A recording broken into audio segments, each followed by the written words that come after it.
इस वीडियो में हम लोग देखने वाले हैं भारत सरकार ने जो भी नई विदेश व्यापार नीति यानी जो जारी किया, विश्व व्यापार नीति नई जो जारी किया उसके बारे में। देखिए, नई व्यापार नीति भारत विश्व में निर्यात आधारित अर्थव्यवस्था के रूप में उभार सकेगा। ठीक है, देखिए नई विदेश से नीति जो है व्यापार नीति, ये नई विदेश व्यापार नीति, नई विदेश व्यापार नीति जिसको हम FTP कहते हैं, फॉरेन ट्रेड पॉलिसी। ठीक है ना, ये 1 अप्रैल से लागू हो गया, मतलब 1 अप्रैल से भारत में लागू कर दिया गया। इससे पहले जो था हमारे यहाँ ट्रेड, वो 2015 वाला नियम लागू था। और ये जो बनता है FTP, ये 5 वर्षों के लिए बनता है। ठीक है, तो 2015 में लागू हुआ बना था, तो इस नियम के अनुसार से 2020 में ही ख़त्म होना था। लेकिन हुआ क्या कि इसी बीच में जो है आ गया कोरोना आ गया। तो कोरोना ने से क्या हुआ कि सरकार जो बीच बीच में उसको बढ़ाते रहा और अंततः 31 मार्च 2023 को ये समाप्त घोषित कर दिया गया। और अब जो है हमारा 1 अप्रैल से जो है ये 1 अप्रैल से 2023 से ये हमारा लागू है नई विदेश व्यापार नीति। राइट, देखिए कहता कि देश की नई विदेश व्यापार नीति 1 अप्रैल से लागू है। इसमें विदेश व्यापार लेन देन किए जाने में महत्वपूर्ण प्रावधान किए गए। इससे पूरी दुनिया में भारतीय रुपये की अहमियत बढ़ेगी और रुपया दुनिया की मुद्रा में नई छलांग लगाएगा। देश का डॉलर संकट भी जो हमारा कम होगा और हमारा रुपया जो है डॉलर के मुकाबले क्या होगा, वो मजबूत होगा। ठीक है ना, अभी हम जो है 18 देशों के साथ जो है हम रुपये में व्यापार करने के लिए सहमति बनी है। और फिलहाल अभी 3 देश हैं, 3 देश जैसे आप है रूस हो गया, रूस के बाद जो क्या कहता है आपका श्रीलंका हो गया, और श्रीलंका के बाद जो है आपका एक मॉरिशस है, ये 3 देशों के साथ हम रुपया में व्यापार अपना करते हैं।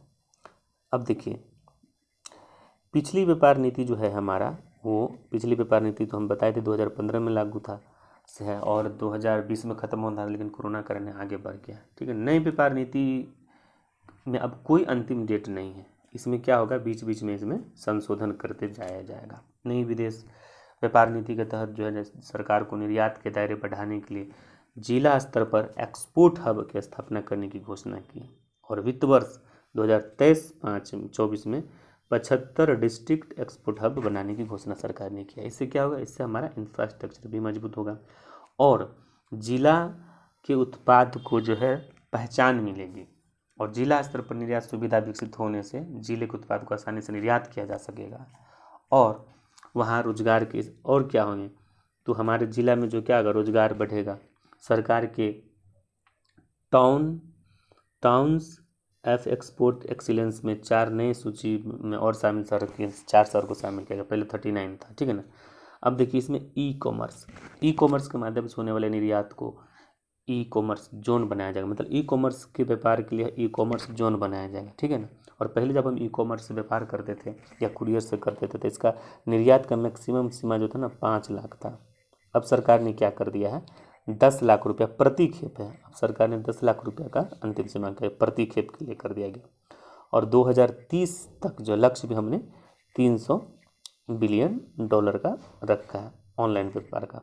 ठीक है, चलिए आगे कहता है कि नई FTP के तहत आवेदक को अब क्या है कि ये जो नई है FTP, अब आवेदक का डिजिटलीकरण किया जाएगा। आवेदकों को स्वचालित ही मंजूरी से ऑनलाइन अप्लाई करेगा, उसी में उसको मंजूरी मिल जाएगा, जिससे समय में भी बचेगा। पहले क्या होता था, पहले 3 दिन से लेके 1 माह तक का समय लगता था, अब लेकिन क्या है कि 1 दिन में ही कर दिया जाएगा। ठीक है ना, निर्यातक खुद वस्तुओं का सत्यापित भी कर सकेगा। निर्यात लाइसेंस शुल्क में भी कटौती किया गया और निर्यात वस्तुओं पर निर्यात भी कर सकते हैं, यानी अब हम उन वस्तुओं को भी निर्यात कर सकते हैं जिस पर भारत में प्रतिबंध है, पहले ऐसा नहीं था। नई विदेश नीति में ऐसे समय में लागू किया गया है जब वैश्विक आर्थिक चुनौतियों से जूझ रहा, पूरा विश्व अभी जान रहे हैं कि आर्थिक चुनौती जूझ रहा है, लेकिन हम अपने भारत का निर्यात बढ़ रहा है, हमारे लिए बहुत अच्छी बात है। उभरते हुए वैश्विक अर्थव्यवस्था परिदृश्य भारत के निर्यात को बढ़ाने में मदद मिलेगी और 2021-22 में जहां हम 676 अरब डॉलर का मूल्य की वस्तुओं को सेवा का निर्यात किए, तो वही 2022-23 में हमारा 760 हो गया। 56 अरब डॉलर का डायरेक्ट हम सिर्फ कृषि निर्यात किए, 56 अरब डॉलर, ये बड़ी गर्व की बात है। और सिर्फ कृषि निर्यात ही नहीं, पहले भारत को कहा जाता था कि सिर्फ प्राथमिक जिंसों का ही निर्यात है, लेकिन अब हमने मूल्यवर्धित और उच्च गुणवत्ता वाले सामानों का भी निर्यात हमने शुरू कर दिया है। तो ये भी भरम टूटा। आगे के पिछले 2 सालों में कुल आईटी सेवा में 20% की वृद्धि हुई। पिछले 2 साल में आईटी सेवा में 20% के निर्यातों में वृद्धि हुई। और इससे कोई मत नहीं कि पिछले वर्ष से निर्यात बढ़ाने में भारत में जो है यूएई और ऑस्ट्रेलिया, हमने पिछले वर्ष क्या किया था, यूएई और ऑस्ट्रेलिया के साथ हमने क्या किया था, एफटीए किया था, फ्री ट्रेड एग्रीमेंट कर दिया था, sorry FTA, free trade agreement किया था ना, एफटीए किया था। तो इससे भी हमको प्रोत्साहन मिला। और इसके अलावा चीन के प्रति जो नकारात्मक रवैया है विश्व का, और अमेरिका कई अन्य देशों के साथ चीन के साथ व्यापार करवाहट है, इससे भी भारत में लाभ मिल रहा है। नई विदेश नीति जो है, विदेशी व्यापार नीति जो है 2030 तक 2 लाख करोड़ डॉलर मूल्य वस्तुओं और सेवाओं के निर्यात का लक्ष्य पाने में हमको रखा गया। 2 लाख करोड़ डॉलर मूल्य हम वस्तु और सेवा का निर्यात का लक्ष्य रखा गया, ठीक है ना। देश में निर्यात बढ़ाने के लिए आपको डिजिटलीकरण की रफ्तार तेज करना पड़ेगा, शोध नवाचार और श्रम शक्ति की नई डिजिटल कौशल योग्यता को सुसज्जित करना पड़ेगा। देश के कारोबार जगत द्वारा उत्पादन आधारित को प्रोत्साहन करना पड़ेगा और अधिकतम लाभ लेते हुए इसके कारगर क्रियान्वयन से चीन से व्यापार असंतुलन जो उसको कम करने की प्रयास करना पड़ेगा। भारत, यूरोपीय संघ, ब्रिटेन, यूरोपीय संघ, ब्रिटेन, खाड़ी देश के 6 देश, दक्षिण अफ्रीका, अमेरिका, इजराइल के साथ मुक्त व्यापार समझौते का अंतिम रूप देना होगा, क्योंकि इन सब से बात चल रही है लेकिन अंतिम रूप से इसको नहीं किया जा चुका है। भारत आरबीआई ने जो डिजिटल रुपया की प्रायोगिक प्रयास किया उसको जो है विस्तार देना पड़ेगा, है ना। और इसके अलावा विदेशी व्यापार निदेशालय द्वारा निर्यातकों को निर्यात लाभ का दावा रुपये में करने के सक्षम बनाए जाने होंगे। और देश की नई लॉजिस्टिक नीति, देश का नई लॉजिस्टिक नीति और 2022 की गति योजना से भी प्रतिस्पर्धी बनाना पड़ेगा।